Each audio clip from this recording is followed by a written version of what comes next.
বর্তমান উপদেষ্টাদের মধ্যে সবচেয়ে বিতর্কিত উপদেষ্টা হচ্ছে আসিফ নজরুল। এরপরে হচ্ছে আপনার আলী ইমাম মজুমদার, এরপরে হচ্ছে ফারুকি, এরপরে বশির আহমেদ। আমি শুধু মাস্টার মাইন্ড আসিফ নজরুলকে বলবো না, এই উপদেষ্টাদের মধ্যে আমি নাম বলছি না, 6 থেকে 7 জন উপদেষ্টা সরাসরি আওয়ামী লীগের সেটেলমেন্ট দেওয়ার জন্য ওরা কাজ করছে। উপদেষ্টা মন্ডলের মাঝেও আওয়ামী লোক আছে, ভারতের লোক আছে, ভারতের দালাল সকলে জানেন যে এই 2024 বিপ্লবের পরে যে সরকার গঠন হয়েছে, আমি এখন আমার বাংলাদেশের গর্বিত সেনাবাহিনীকে আমি দোষারোপ করতে চাই না, কিন্তু না চাইলেও এখন কিছু কিছু কাজ ওদের বিতর্কিত কাজের কারণে এদের উপর দোষ চলে যাচ্ছে। কেন? আমাদের বাংলাদেশ থেকে যে আওয়ামী লীগের যে বড় বড় মন্ত্রী আমরা ছিল, আপনার 356 জনের কতজন, ওরা তো ক্যাম্পে ছিল। ওরা কিভাবে আমার এই বাংলাদেশের বর্ডার ক্রস করে অন্য দেশে পালিয়ে যাওয়ার সুযোগ পেয়েছে? তাহলে কি আমি বলবো যে আমার এই যে উপদেষ্টা মন্ডলের মাঝেও আওয়ামী লোক আছে, ভারতের লোক আছে, ভারতের দালাল আছে, কিংবা আমার সেনাবাহিনীর মাঝেও কি তাদের লোক আছে? আমি জানতে চাই। এখন আমি না, বাংলাদেশের নাগরিক জানতে চায়।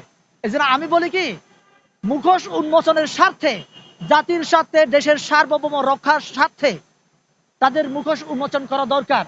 আর আমি আরেকটা কথা স্মরণ করে দিতে চাই, আপনারা সকলে জানেন আমাদের চট্টগ্রামকে নিয়ে ভারত প্রচুর পরিমাণে ষড়যন্ত্র করছে। ষড়যন্ত্র কেন করছে আপনারা জানেন? চট্টগ্রামের মিরসরাই যে ইকোনমিক জোন করা হয়েছে, সেই ইকোনমিক জোন শুধুমাত্র একটা দেশকে একচ্ছত্রভাবে আধিপত্য দেওয়া হয়েছে, যার কারণে এই যে আমাদের বাংলাদেশের চিকেন নেক খ্যাত ফেনী যে অঞ্চল আছে, এই ফেনী অঞ্চলে এটা এদের আধিপত্য আছে ভারতের। এই জন্য ওরা সাহস করছে চট্টগ্রামকে আলাদা করে নেওয়ার কথা বলার মতো। আমি এই জন্য চাই ভারতের মুখ, আমাদের শত্রুকে আমরা জানতে চাই, চিনতে চাই, শত্রুকে মিত্রকে। এই জন্যই আমি আবারও বলছি এই কমিশন গঠন করা হোক।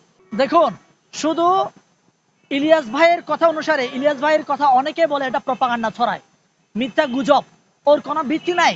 কিন্তু আমি বলি কয়েকটা ঘটনা আমি আপনাদেরকে বলি। বর্তমান উপদেষ্টাদের মধ্যে সবচেয়ে বিতর্কিত উপদেষ্টা হচ্ছে আসিফ নজরুল। এরপরে হচ্ছে আপনার আলী ইমাম মজুমদার, এরপরে হচ্ছে ফারুকি, এরপরে বশির আহমেদ। এরকম বেশ কয়েকজন আছে যারা কিনা খুব বিতর্কিত। আমি কয়েকটা কার্যক্রম বলি। আমাদের বর্তমান যে নিয়োগ বাণিজ্য চলছে, এই নিয়োগ বাণিজ্যে কারা কারা হাত দিচ্ছে? এই নিয়োগ বাণিজ্যে আপনার আওয়ামী লীগের লেসপেন্সাররা, আওয়ামী লীগের দোসররাই এই নিয়োগ বাণিজ্যগুলোতে কোটি কোটি টাকার বিনিময়ে ওরা পূর্ণ বহালে আছে। এখন এই ঘটনা একটা সূত্র তুলি, আজকে যে বিজের হত্যাকাণ্ডের কমিশন আপনার স্থগিত করা হয়েছে, তাহলে ওরা তো ভারত বিরোধী শক্তি, বাংলাদেশ পন্থী সরকার। তাহলে কেন এই কাজটা করেছে? কেন আমার দেশের বড় বড় আমলা, ভারতের আওয়ামী লীগের 5-8 দালাল গুলা আজও কেন একজনকেও আইনের আওতায় আনতে দেখলাম না? কেন আজও শাস্তির সম্মুখীন দেখলাম না? এটাই প্রমাণ হয় যে সে আওয়ামী লীগের দোষর। আমি শুধু মাস্টার মাইন্ড আসিফ নজরুলকে বলবো না, এই উপদেষ্টাদের মধ্যে আমি নাম বলছি না, 6 থেকে 7 জন উপদেষ্টা সরাসরি আওয়ামী লীগের সেটেলমেন্ট দেওয়ার জন্য ওরা কাজ করছে। এরই মধ্যে এখন অনেক সমন্বয়ক বলেন, বিপ্লবী বলেন, এরাও এটার সাথে ভাগ ভাটোয়ারায় অংশ নিয়েছে। কিন্তু আমি আজ না হয় কাল এদের মুখোশ আপনারা জানতে পারবেন, ওদের নাম আপনারা জানতে পারবেন।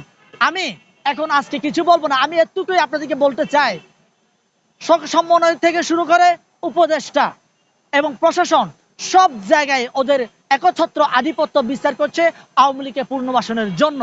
আমি এই জন্য বাংলাদেশের মানুষকে, এই যে আপনার বর্তমান সরকারের সাথে বিভিন্ন রাজনৈতিক সংগঠনের সাথে একটা দূরত্ব তৈরি হয়েছে।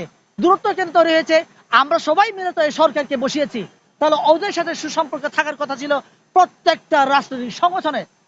একচ্ছত্রভাবে জাতীয় নাগরিক কমিটি কেন এখানে আধিপত্য বিস্তার করছে?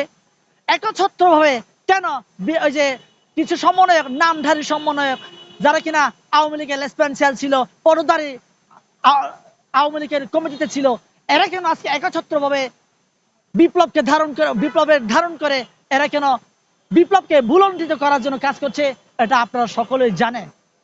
খুব শীঘ্রই এরাই আপনার আওয়ামী লীগকে পুনর্বাসনের জন্য কাজ করে যাচ্ছে।